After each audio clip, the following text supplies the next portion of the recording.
Some places are not meant to be inhabited. Some places exist in the spaces between the world we know and the world we fear. I learned this truth during 6 weeks that changed everything I thought I understood about reality. My name is Travis and I am 27 years old. What I am about to tell you happened 3 months ago, but it feels like a lifetime has passed since then. I work as an environmental surveyor for the United States Forest Service, and my job typically involves traveling to remote locations to monitor wildlife populations, test soil samples, and document ecological changes. It is solitary work, which has always suited me fine. I prefer the company of trees to people, and silence to conversation. That preference nearly killed me. In early September, my supervisor called me into his office in Knoxville, Tennessee. Gerald was a gruff man in his 60s who had spent most of his career in these mountains. He slid a folder across his desk toward me. "Got a special assignment for you, Travis," he said, not meeting my eyes. "Remote monitoring station up in the high country. Needs someone for 6 weeks." I opened the folder and found a topographical map marked with a red circle deep in the Appalachian wilderness, at least 30 miles from the nearest town. The location was identified simply as Station 7. "What am I monitoring?" I asked. Gerald shifted in his chair. "Watershed data mostly. Some wildlife cameras. The station has been automated for years, but the equipment needs manual oversight. You will be checking instruments, maintaining the generators, recording observations. For 6 weeks? Why so long?" "Access is difficult," he said, still avoiding my gaze. "Helicopter drop-off and pickup. Not cost-effective to go in and out frequently." Something in his tone felt off, but the pay was substantial, nearly double my usual rate. As a surveyor living paycheck to paycheck, I could not afford to be picky. "When do I leave?" I asked. "Day after tomorrow. Pack for cold weather. It gets bitter up there, even in early fall." That should have been my first warning. The helicopter ride took 2 hours, rising up through valleys choked with morning fog and over ridges that seemed to stretch endlessly. The pilot, a taciturn woman named Sarah, said nothing during the entire flight. I pressed my face against the window, watching the world below transform from civilized to wild, from roads and houses to nothing but unbroken forest. Eventually, we descended into a narrow clearing. Through the helicopter's window, I caught my first glimpse of the cabin. It was larger than I expected, a 2-story structure built from dark timber that seemed to absorb the surrounding shadows. A stone chimney rose from one end and a covered porch wrapped around the front. Solar panels gleamed dully on the roof, and I could see a small generator shed about 50 yards away. The clearing around the cabin was perhaps 100 feet in diameter, ringed by towering pines and oaks that seemed to lean inward, as if listening. We landed and I helped Sarah unload my supplies. 6 weeks worth of freeze-dried meals, propane canisters, batteries, a satellite phone for emergencies, and my personal gear. The rotor wash whipped the tall grass flat and sent leaves spiraling into the air. Sarah grabbed my arm as I reached for the last box. She had to shout over the helicopter noise. "The rules," she yelled. "Inside on the kitchen table. Read them tonight. Follow them exactly." Before I could ask what she meant, she was back in the cockpit. The helicopter lifted off and I watched it disappear over the ridge, the sound of its rotors fading until I was left in absolute silence. I have never experienced quiet like that before. No traffic, no voices, no distant machinery. Just the whisper of wind through the trees and the occasional bird call. It should have been peaceful. Instead, it felt like the forest was holding its breath. I carried my supplies up the porch steps. The wood was old but solid, and the boards creaked under my weight. The front door was unlocked. I pushed it open and stepped inside. The interior was surprisingly well maintained. The main room served as a combined living area and kitchen, with a stone fireplace dominating one wall, a worn sofa and armchair arranged before it, and a small kitchenette along the back. A wooden staircase led up to what I assumed was a bedroom loft. The walls were bare except for a few old photographs in frames, their subjects too faded to make out clearly. Everything smelled of wood smoke and age. On the kitchen table, exactly where Sarah said it would be, sat a laminated piece of paper. I set down the box I was carrying and approached the table slowly. Something about that single sheet of paper filled me with inexplicable dread. The sunlight streaming through the windows seemed to avoid it, leaving it in shadow despite the bright afternoon. I picked it up. The text was typed in an old-fashioned font, the kind you would see from a typewriter. At the top, in bold letters, It read, Station 7 rules. Read carefully. Your survival depends on it. Below that were 7 numbered items. If the fireplace lights itself during the night, do not extinguish it. Let it burn until it goes out on its own. If you find wet footprints leading to your bed, sleep in a different room that night. Never whistle or hum inside the cabin after dark.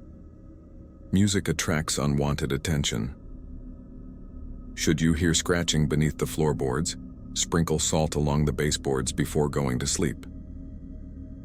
Never take photographs inside the cabin. Cameras reveal things the naked eye should not see.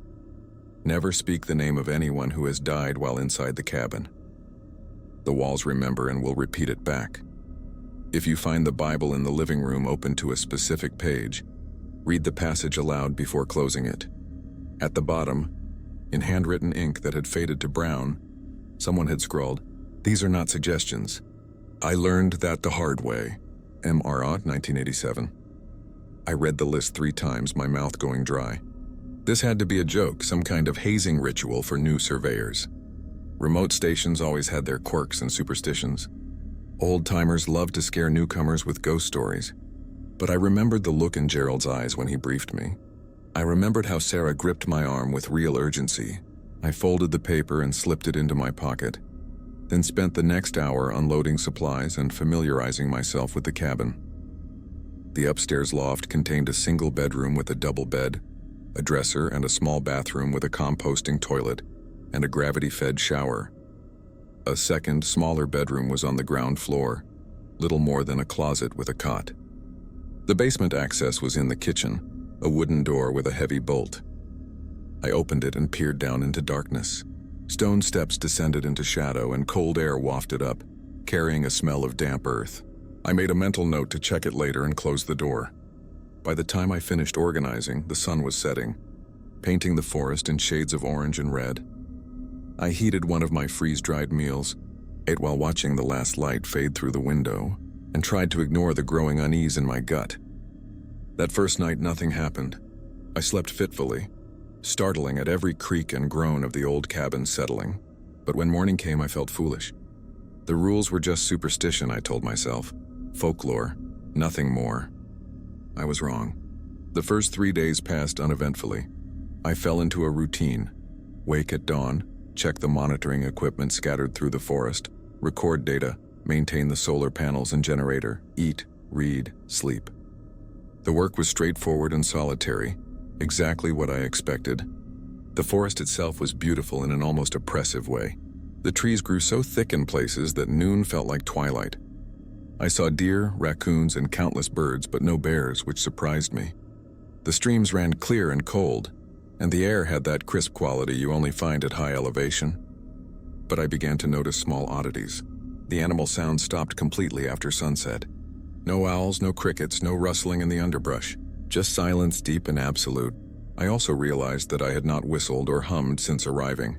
Not because of the rules, but because the thought of making unnecessary noise felt wrong somehow.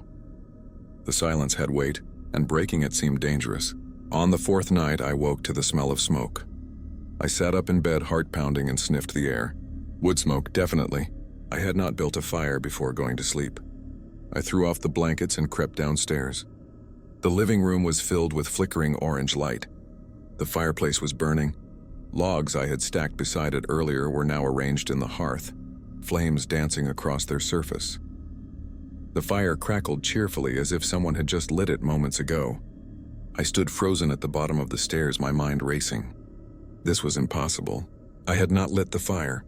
I was alone in the cabin, and yet, there it burned. Then I remembered the first rule. If the fireplace lights itself during the night, do not extinguish it.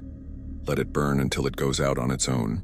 Every instinct screamed at me to put it out, to douse the flames with water, to reassert control over the situation.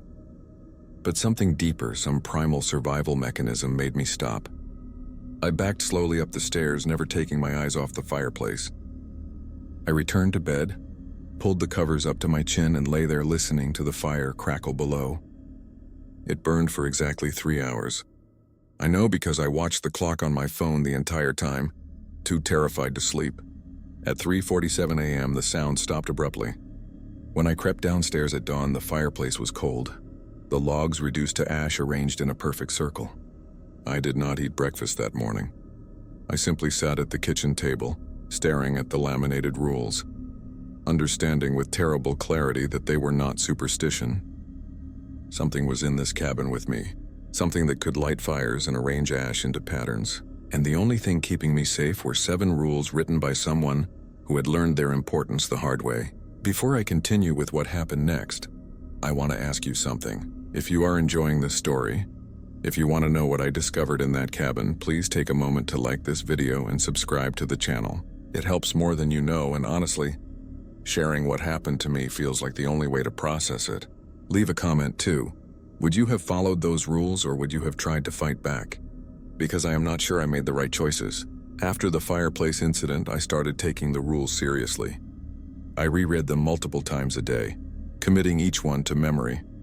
I also began keeping a journal, documenting everything that happened. If something went wrong, if I did not make it out, I wanted there to be a record. Days 5 through 8 were tense but uneventful. I completed my work during daylight hours, stayed inside after sunset, and avoided doing anything that might violate the rules. I did not whistle, did not hum, did not speak unnecessarily. The cabin felt like a trap I was living inside, one wrong move away from springing shut. On the 9th night, I woke to the sound of dripping water. It was 2:23 a.m. according to my phone. The sound was rhythmic, steady. Drip, drip, drip. I lay in bed listening, trying to place the source. It seemed to be coming from downstairs. I grabbed my flashlight and descended the stairs, sweeping the beam across the living room. Everything looked normal. The dripping continued. I followed the sound to the kitchen and froze. Wet footprints crossed the floor. They were barefoot, human-sized, and glistening with moisture. They entered through the front door, which was still locked and bolted, crossed the kitchen, and led up the stairs. To my bedroom, my blood turned to ice. I aimed the flashlight up the staircase and saw the trail continue, wet impressions on each step, leading directly to where I had just been sleeping. Rule number 2 echoed in my mind. If you find wet footprints leading to your bed, sleep in a different room that night. I did not go back upstairs. I grabbed a blanket from the sofa, barricaded myself in the small ground floor bedroom, and wedged the door shut with a chair. I sat on the cot with my back against the wall, flashlight gripped in shaking hands, and waited for dawn. The dripping sound continued until sunrise. When light finally crept through the cabin windows, I forced myself to emerge and check upstairs. The footprints were gone. The floor was completely dry, as if they had never existed. But my bed sheets were soaked through, drenched with cold water that smelled faintly of mud and algae. I stripped the bed and hung the sheets outside to dry in the sun, my hands trembling the entire time. Whatever had made those footprints had been in my bed while I slept. It had been inches from me, close enough to touch. The thought made me physically ill. That afternoon, while checking equipment near one of the streams, I found something that made everything worse. Carved into a tree trunk, barely visible under moss and age, were words: Station 7, 12 died here, 1923-1989. 12 people. 12 surveyors or rangers or whoever had been assigned to this cabin before me. 12 people who had presumably failed to follow the rules.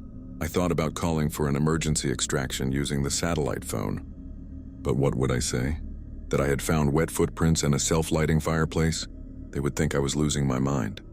Besides, the contract was clear. Early termination without cause meant no pay. I needed that money. My student loans were crushing me. I had bills to pay, a life to return to. So I stayed. God help me, I stayed. On the 12th night, I made my first mistake.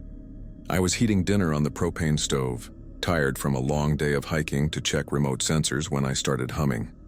It was unconscious, just a tune that had been stuck in my head for days, something I did not even realize I was doing until the sound was already out. The moment the first note left my lips, the temperature dropped. It was not gradual.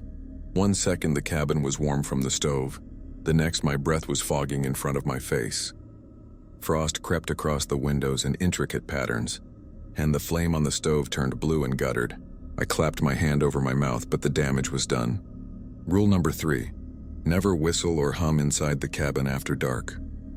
Music attracts unwanted attention. The silence that followed was suffocating. I stood frozen in the kitchen, waiting, listening. The cabin creaked around me, wood contracting in the sudden cold. Then I heard it, humming. It was my tune, the same melody I had just been humming, but it was coming from outside, from the forest. Multiple voices overlapping, some high and childlike, others deep and resonant, all humming in perfect unison. The sound circled the cabin, moving counterclockwise, growing louder with each revolution.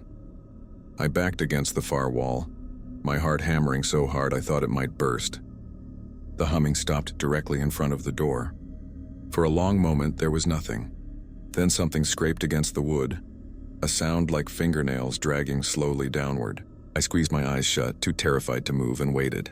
The scraping continued for what felt like hours but was probably only minutes. Then gradually it faded. The temperature returned to normal. The frost on the windows melted. The stove flame turned yellow again. I did not eat dinner. I turned off all the lights, went upstairs, and lay in bed fully clothed, prepared to flee if necessary. That night I dreamed of faces pressed against the windows. Too many faces to count, all humming my tune and smiling with too many teeth. The scratching started on the 15th night. I was lying in bed, not yet asleep, when I heard it beneath the floor. Soft at first, almost imperceptible, then growing more insistent. Scratch, scratch, scratch. Like something with claws trying to dig its way up through the wood. It moved across the room, following some invisible path only it could perceive. When it reached the spot directly below my bed, it stopped and began scratching in one place over and over, with mechanical persistence. I remembered rule number 4. Should you hear scratching beneath the floorboards, sprinkle salt along the baseboards before going to sleep. But I was already in bed. I would have to get up, go downstairs to the kitchen where I kept the salt, and spread it around the entire room while that thing continued its relentless scratching below me. The thought of putting my feet on the floor made me want to vomit, but I had no choice. The rule was clear. I had to do it before sleeping, which meant I had to do it now, because if I fell asleep first, I did not want to know what happened if I fell asleep first. I swung my legs out of bed. The moment my feet touched the floor, the scratching intensified, as if whatever was below knew I was standing. I forced myself to walk to the door, each step deliberate, fighting every instinct that screamed at me to run. The stairs felt endless. The scratching followed me, moving beneath the floorboards as I descended, matching my pace. It was playing with me, I realized, hurting me. In the kitchen, I grabbed the container of salt from the cabinet with shaking hands. I could hear the scratching directly below my feet now, so loud it seemed impossible that the floor was not splintering. I ran back upstairs, unscrewed the salt container, and began pouring it along the baseboards. I circled the entire room, creating an unbroken white line around the perimeter. When I closed the circle, the scratching stopped abruptly. Silence. I waited, salt container clutched to my chest, listening. Nothing. No sound at all. I climbed back into bed, careful not to disturb the salt line, and lay there staring at the ceiling until dawn. I did not sleep. I could not. Because even though the scratching had stopped, I could feel something underneath the room, just below the floorboards, waiting. In the morning, the salt was black, as if it had absorbed something foul. I swept it up wearing gloves and threw it into the woods as far as I could. 3 weeks down, 3 weeks to go. I was not sure I would make it. On day 19, I broke another rule. Not intentionally, but the result was the same. I had been documenting the wildlife cameras, downloading their data, when I decided to take a few reference photos of the cabin's interior for my report. Nothing extensive, just shots of the monitoring equipment and living conditions to prove I was maintaining the station properly. I took out my phone and snapped a picture of the main room. The instant the shutter clicked, I remembered rule number 5. Never take photographs inside the cabin. Cameras reveal things the naked eye should not see. My stomach dropped. I looked down at the photo on my screen. At first it seemed normal. The sofa, the fireplace, the kitchen in the background. But then I noticed something in the shadows near the staircase. A shape that had not been there when I took the photo. It was humanoid, but wrong. Too tall and too thin, with arms that hung down past where knees should be. Its head was tilted at an unnatural angle, and where its face should have been was just darkness. And it was looking at the camera. I deleted the photo immediately, my hands trembling so badly I almost dropped the phone. But the damage was done. I had seen it. I knew it was there. That night I felt eyes on me constantly, Not from the windows or the doors, but from inside the cabin itself, from the corners where shadows gathered, from the space beneath the stairs, from the darkness at the top of the loft where the ceiling beams crossed. I kept every light on and did not sleep. I sat on the sofa with my back to the fireplace, watching the room, and every time I blinked, I thought I saw movement in my peripheral vision. By morning, I was exhausted and paranoid, but I was alive. I promised myself I would not break another rule, no matter what. The incident with rule number 6 happened on day 24. I was eating dinner, tired and lonely, when I started thinking about my grandfather. He had died 3 years ago, and I missed him terribly. He was the one who had encouraged me to pursue forestry work, who had taken me camping as a child and taught me to respect the wilderness. Without thinking, I said his name aloud. "I wish you were here, Grandpa Robert."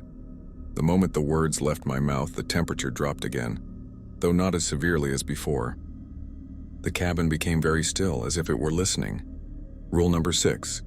Never speak the name of anyone who has died while inside the cabin. The walls remember and will repeat it back. I held my breath, waiting, praying I had not just made a fatal error. Then, from the corner near the stairs, I heard a voice. "Robert." It was not my voice. It was older, raspier, with an accent I did not recognize. It sounded like it was coming from inside the wall itself. "Robert," it repeated, louder this time. Then another voice joined it, this one female and young. "Robert." And another, until a chorus of voices filled the cabin, all repeating my grandfather's name in different tones and pitches, some whispering, some screaming. "Robert, Robert, Robert." The walls vibrated with the sound. Pictures rattled in their frames. Dust rained down from the ceiling beams. I covered my ears and squeezed my eyes shut, but I could still hear them. The voices layering over each other. The name of someone I loved being torn apart and spit back at me by whatever dwelt in this place. It lasted for 5 minutes. When it finally stopped, the silence that followed was worse than the noise had been.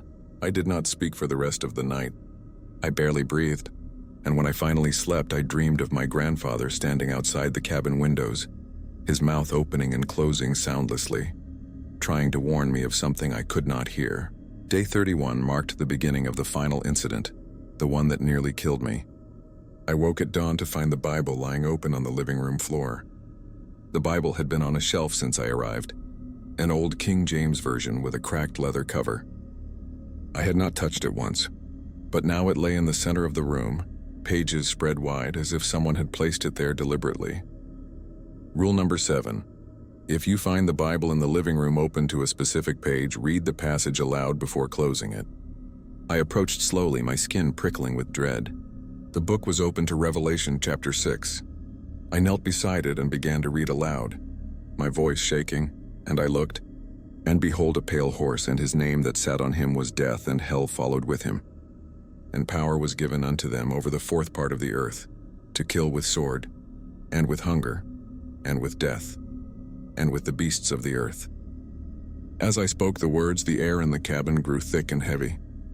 The shadows deepened, and I felt presences gathering around me, invisible but unmistakable. I finished the passage and carefully closed the Bible. The moment the cover shut, the oppressive feeling lifted slightly. I returned the book to its shelf and backed away. But something had changed. I could feel it. Some barrier had been crossed, some protection worn thin.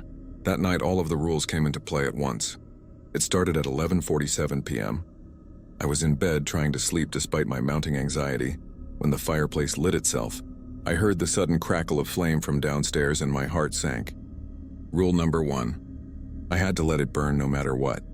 I stayed in bed watching the orange glow reflected on the loft ceiling and told myself it would be fine. It would burn for a few hours and go out just like before. Then I heard the dripping. "No, please no." I grabbed my flashlight and looked over the loft railing. Wet footprints were appearing on the floor below, one after another, materializing out of nothing. They crossed the living room, approached the stairs. Rule number 2. I had to sleep in a different room. I scrambled out of bed and bolted for the ground floor bedroom, but before I could reach it, I heard humming. It was my voice coming from outside, the same tune I had hummed weeks ago, but now it was distorted, wrong, like a recording played backward. Rule number 3. But I had not hummed tonight. Whatever was out there had started it on its own.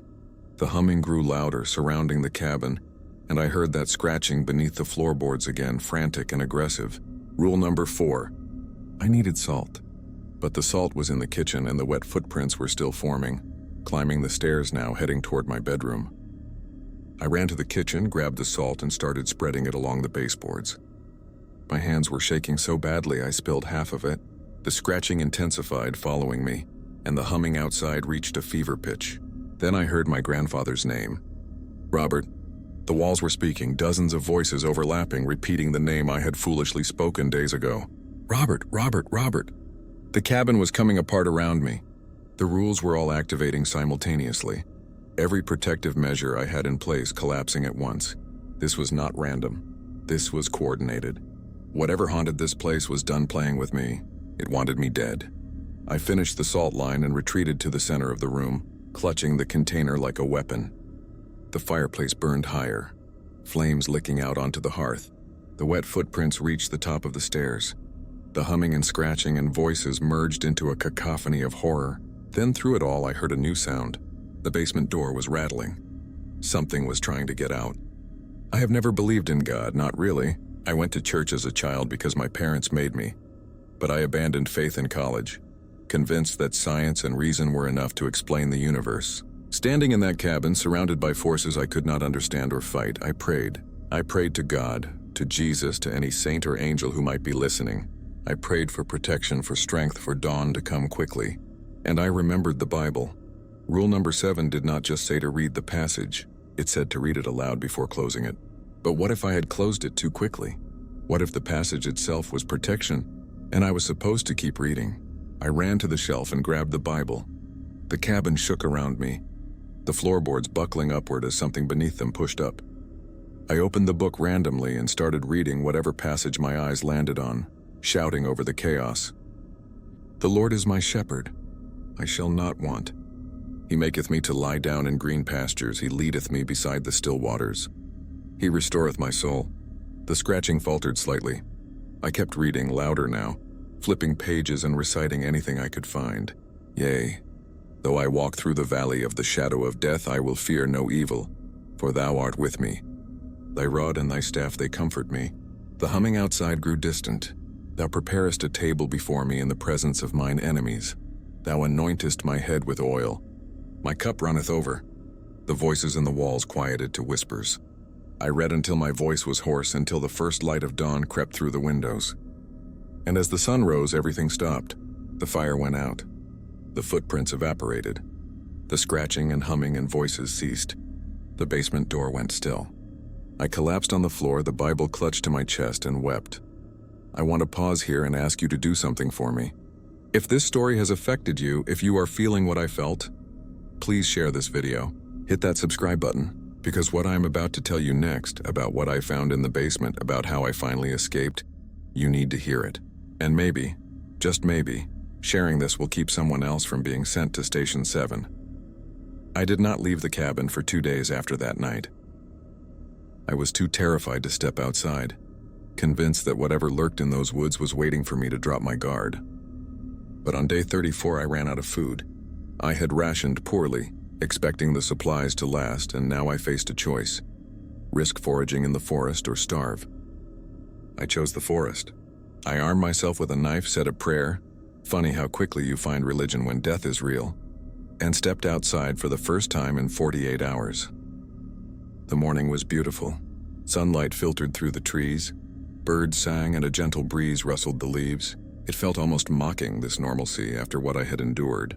I hiked to the nearest stream to refill my water bottles and check some equipment.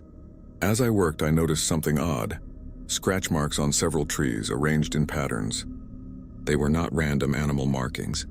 They were deliberate, almost like words in a language I could not read. I followed the marks deeper into the forest, curiosity overcoming caution. They led me to a ravine I had not explored before, hidden behind thick undergrowth. At the bottom of the ravine, half buried in leaves and dirt, were bones, human bones. Dozens of skeletons, maybe more, some still partially clothed in rotted fabric. I counted at least 15 skulls before I stopped, too horrified to continue. 12 people had died at Station 7 according to that carved message. But there were far more bodies here than 12. How long had this place been killing people? How many surveyors and rangers had been sent here one after another? Sacrificial lambs to whatever dwelt in these mountains. And why had the Forest Service kept sending people? I ran back to the cabin, my mind reeling. I grabbed the satellite phone and called the emergency number, not caring anymore about contracts or money or consequences. Gerald answered on the third ring. "Travis, what is wrong?" "What is wrong?" I shouted. "What is wrong is that you sent me to a death trap. There are bodies in the forest, dozens of them. This place is not a monitoring station, it is a graveyard." There was a long pause. "You have 2 weeks left on your assignment," Gerald said finally, his voice flat. "Stay inside the cabin. Follow the rules. The helicopter will come for you on schedule." "Did you hear what I said? People have died here. People die in the wilderness all the time, Travis. That is the nature of remote work. This is different and you know it.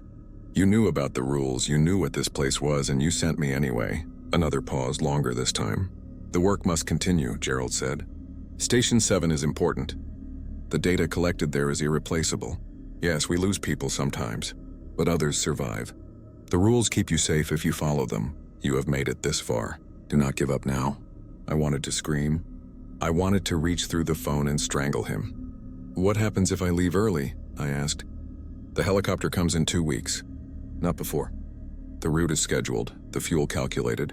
If you try to hike out, you will die in the forest. It is 30 miles to the nearest road through some of the most rugged terrain in the Appalachians. Stay. Follow the rules. Survive." The line went dead. I threw the phone against the wall where it shattered into pieces. I was trapped. Truly trapped. Not just by distance or terrain, but by design. This was not a monitoring station. It was a feeding ground.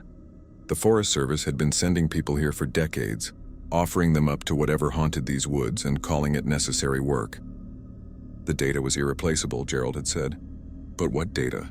I had been checking equipment and recording observations, sure, but nothing that seemed particularly important. Nothing that justified this risk. Unless the real purpose of Station 7 had nothing to do with environmental monitoring at all. That night I made a decision. If I was going to die here, I would at least understand why. I waited until midnight, then opened the basement door. The rules had mentioned almost every part of the cabin except the basement. That absence felt significant, like a gap deliberately left in the instructions. What was down there that I was not supposed to see? The stairs descended into absolute darkness. I clicked on my flashlight and started down, each step creaking under my weight. The basement was larger than I expected, stretching beneath the entire cabin. The walls were stone, slick with moisture, and the air smelled of earth and decay. Old boxes and equipment were stacked along one wall, covered in dust and cobwebs. But what caught my attention was the far wall. It was covered in writing. I approached slowly, aiming my flashlight at the inscriptions. They were carved directly into the stone. Hundreds of messages left by previous occupants of Station 7. Day 12. The footprints came again. I followed the rules. Still alive. Thomas, 1956. I hear my daughter's voice calling from the woods. She died 5 years ago. I will not answer. I will not. Sarah, 1973. They took Johnson. He went outside after dark. We found pieces of him at dawn. Follow the damn rules. Monsieur Rodriguez, 1987. Monsieur Rodriguez. The initials matched the signature on the rules sheet upstairs. I kept reading, working my way across the wall. The messages spanned decades, each one a desperate scratch in stone left by someone who knew they might not survive to leave any other record. And then, at the very bottom, carved in letters twice as large as the others, I found a message that made my blood run cold. This place is a door, it must stay open. Someone must always be here to feed it. If the cabin goes empty, it will spread. Director H. Wells, 1923, a door. Station 7 was not just haunted. It was a threshold between our world and something else. And the Forest Service knew. They had always known. They kept sending people here not to collect data, but to maintain a presence, to keep whatever was on the other side satisfied. To prevent it from expanding beyond this clearing. We were not surveyors, we were sacrifices. Voluntary offerings to keep something far worse contained. I staggered backward, my mind reeling. How high did this conspiracy go? How many people in the Forest Service were complicit? And what would happen if I refused to stay, if the cabin went empty for too long? Then I heard something that made me forget all those questions. Breathing. It was coming from deeper in the basement, from a section I had not yet explored. Slow, ragged breaths like someone struggling to inhale. I turned my flashlight toward the sound and saw an opening in the wall I had missed before. A tunnel, barely wide enough for a person, descending even deeper into the earth. The breathing came from inside it. Every rational part of my brain screamed at me to run, to go back upstairs, lock the basement door, and never open it again. But I had come this far. I needed to see. I needed to know what was really down here. I squeezed into the tunnel and crawled forward on my hands and knees. The passage was tight, claustrophobic, and the stone walls pressed against my shoulders. The breathing grew louder as I advanced, accompanied now by a wet, gurgling sound. After about 20 feet, the tunnel opened into a small chamber. What I saw there will haunt me until the day I die. The chamber was circular, perhaps 10 feet in diameter, with walls covered in the same strange scratch marks I had seen on the trees. In the center was a depression in the floor, and in that depression lay a figure. It had once been human. I could tell by the general shape, the remnants of clothing, the skeletal structure. But whatever it was now, it was not human anymore. The skin was translucent, stretched thin over bones that had elongated and twisted into unnatural configurations. The limbs were too long, the joints bent backward. The face was a nightmare of sunken features and exposed teeth, the eyes milky white and staring at nothing. But it was breathing. This thing, this corpse that should not be, was still alive, and as I watched in horror, it moved. The head turned slowly toward me, those blind eyes somehow focusing on where I crouched. The mouth opened and a voice emerged, cracked and ancient. Feed. The door. Or become.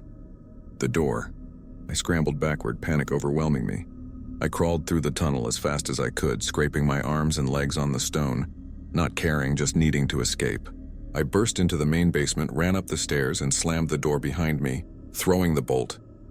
I collapsed on the kitchen floor, gasping for air, my entire body trembling. That thing in the chamber had been a person once. A surveyor like me sent to Station 7. But they had failed somehow, broken one too many rules or stayed too long, and the place had transformed them into something else. Something that could not die but could not truly live either. Was that my fate? Was that what awaited everyone who came here? No, I would not let that happen. I would not become part of this place. I had 12 days until the helicopter arrived. 12 days to survive without breaking another rule, without giving this place any excuse to take me.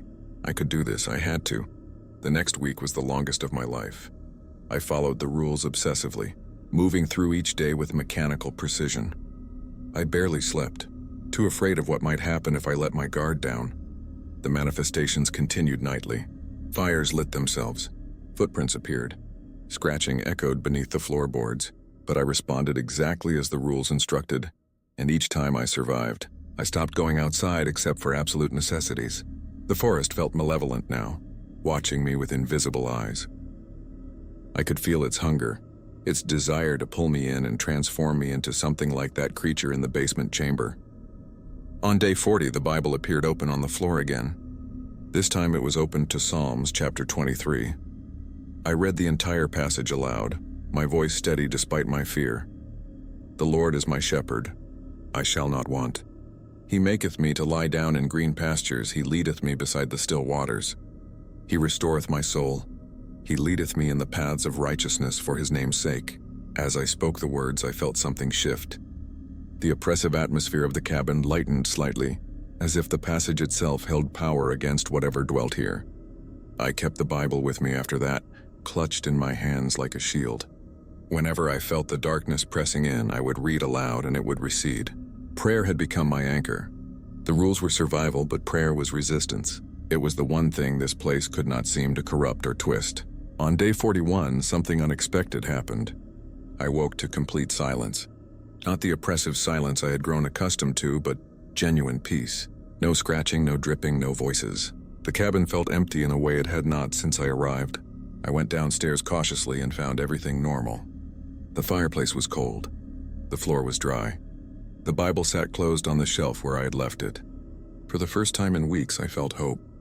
Maybe I had passed some kind of test, maybe by surviving this long. By following the rules and resisting the urge to flee, I had earned the right to leave unmolested. I spent the day preparing for extraction, packing my gear, organizing the data I had collected. The helicopter was scheduled to arrive in 3 days. 3 more days and I would be free. But that night the calm shattered. It started at exactly midnight. I know because I was watching the clock, counting down the hours until dawn. Every light in the cabin went out simultaneously. Not a power failure. The lights simply died as if something had extinguished them by will alone. My flashlight flickered and went dark. Even my phone screen went black, though the battery had been full moments before. I sat in absolute darkness, my heart hammering, and waited for whatever came next. The temperature plummeted. My breath fogged in front of my face, though I could not see it. Ice formed on the windows with a crackling sound, and I heard the wood of the cabin contracting in the sudden cold. Then the voices started. They came from everywhere and nowhere. Hundreds of voices speaking at once in a language I did not recognize. It sounded ancient, guttural, like rocks grinding together deep underground. The cabin shook. Pictures fell from walls. The furniture scraped across the floor as if pushed by invisible hands. The staircase creaked under the weight of footsteps that climbed up and down, over and over. This was not like the previous manifestations. This was not just haunting. This was rage. I crawled under the kitchen table, clutching the Bible, and prayed harder than I ever had in my life. I recited every psalm I could remember, every verse I had read over the past weeks, anything that might protect me. Yea, though I walk through the valley of the shadow of death, I will fear no evil. The voices grew louder, drowning out my words. For thou art with me. Something grabbed my ankle, fingers cold as ice and strong as steel, and began dragging me out from under the table. Thy rod and thy staff, they comfort me. I kicked frantically, flailing in the darkness, and felt the grip loosen slightly. I scrambled away, still clutching the Bible, and pressed my back against the wall. Light suddenly blazed from the fireplace. It ignited with a roar, flames shooting up the chimney and spilling out into the room. But these were not normal flames. They burned blue and white, casting everything in a ghostly glow. And in that light I finally saw them. Figures filled the cabin. Dozens of them, transparent and wavering like heat mirages. They were all shapes and sizes, men, women, even children, all wearing clothes from different eras. Some were intact, others were mangled and torn, wounds visible on their translucent bodies. They were the dead. Everyone who had died at Station 7, trapped here, unable to move on. And they were all staring at me. One figure stepped forward from the group. It was a man in his 30s wearing a ranger uniform from the 1980s. I recognized the initials on his name tag. M.R. Rodriguez, the man who had written the rules. His mouth moved, and though no sound emerged, I understood what he was saying. You have to close the door. I shook my head, confused. What door? The basement? He pointed downward toward the floor, and I understood. The door he meant was not physical. It was this place itself, this threshold between worlds, and somehow I had the power to close it. How? I shouted over the roar of the flames and voices. How do I close it? Rodriguez's form flickered and began to fade, but before he disappeared completely, he pointed at the Bible in my hands. Of course, the Bible, rule number 7. Reading passages had always pushed back the darkness, but I had never read the right one. I had never read the passage that could seal this place permanently. I opened the Bible with shaking hands and flipped through the pages, looking for something, anything that felt right. The ghostly figures watched in silence, and even the flames seemed to quiet as if waiting. My eyes landed on Revelation chapter 20, and I saw an angel come down from heaven having the key of the bottomless pit and a great chain in his hand. And he laid hold on the dragon, that old serpent, which is the devil and Satan, and bound him 1,000 years, and cast him into the bottomless pit and shut him up and set a seal upon him. As I read the words aloud, the cabin began to shake violently. The ghostly figures screamed, not in pain but in relief, and one by one they dissolved into light and vanished. The blue flames turned gold, warm and gentle, and the temperature returned to normal. I kept reading, my voice growing stronger. And the sea gave up the dead which were in it, and death and hell delivered up the dead which were in them, and they were judged every man according to their works. The scratching beneath the floorboards became frantic, then faded to nothing. The wet footprints evaporated from the stairs. The humming outside went silent. I was closing it. I was actually closing the door. I read the final verse. And death and hell were cast into the lake of fire. This is the second death.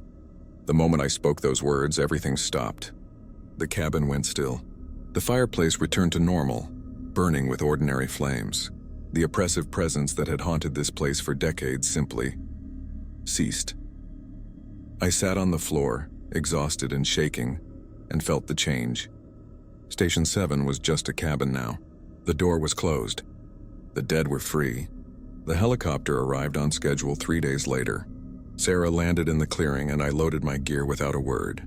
As we lifted off, I looked down at the cabin one last time. It looked peaceful in the morning light. Just an old structure in the woods, nothing more. Sarah glanced at me as we flew. "You look different. Did something happen?" "I closed it," I said simply. "The door." It is sealed now. She nodded slowly as if she understood exactly what I meant. "Good. Maybe they will stop sending people now." When we landed in Knoxville, Gerald was waiting. He looked older than I remembered, haggard and pale. He approached me as I climbed out of the helicopter. "The reading stopped 3 days ago," he said without preamble. "The instruments at Station 7 went dark." "What did you do?" "I ended it," I told him. "Whatever that place was, whatever purpose it served, it is over now. You cannot send anyone else there." "No." I stepped closer, meeting his eyes. "I found the bodies, Gerald. I saw what happens to people when they fail. I read the messages on the basement wall. This was never about environmental monitoring. This was about feeding something, containing it. Well, it is contained permanently now. The door is closed." He studied me for a long moment, then nodded slowly. "Maybe that is for the best." I never saw him again after that day. I submitted my report, collected my pay, and quit the Forest Service immediately. 3 months have passed since I left Station 7. I have spent that time researching, trying to understand what that place really was. I have found references in old folklore to thin places, locations where the boundary between our world and others grows weak. The Appalachians are full of such stories. Tales of strange disappearances, unexplained phenomena, places people avoid without knowing why. Station 7 was one of those places, maybe the only one that had been deliberately maintained, kept active by the presence of living people. And when I read those final verses from Revelation, I did not just close the door. I sealed it permanently. The cabin still stands. I checked satellite imagery last week, but according to my contacts who still work for the Forest Service, it has been officially decommissioned. No one will be sent there again. The dead can finally rest. As for me, I still have nightmares. I wake up sometimes convinced I hear scratching beneath my apartment floor or see wet footprints in my hallway. I keep a Bible on my nightstand now, and I pray every night before sleeping. But I survived. I followed the rules, I faced the darkness, and I survived. Before I finish, I want to thank you for listening to my story. If you found this valuable, if it made you think about the thin places in our world and what might lurk there, please hit that like button and subscribe. Share this video with others who appreciate true horror stories. And leave a comment below. Would you have stayed at Station 7? Would you have followed the rules, or would you have tried to run? I made it out because I learned to respect forces I did not understand. Because I followed the rules, even when they seemed impossible or absurd. Those rules were written in blood, refined over decades by people who learned the hard way what worked and what did not. The Appalachians are beautiful, but they hold secrets. Not every forest ranger station is what it seems. And if you ever find yourself in a remote location with a list of strange rules, take them seriously. Your life might depend on it. My name is Travis. I am 27 years old, and I survived Station 7 by following 7 simple rules that saved my life. Remember them. You never know when you might need them. The fireplace that lights itself must burn until it chooses to die. The wet footprints that lead to your bed are a warning to sleep elsewhere. Music in the dark attracts things that should not be attracted. Salt protects against what scratches below. Cameras see what we should not see. Names of the dead give power to the walls. And the Bible, the holy words, they are the ultimate shield against darkness. These rules were my salvation. They might be yours too. Thank you for watching. Stay safe out there. And remember, some places are not meant for the living. But if you find yourself in one anyway, follow the rules. Always follow the rules.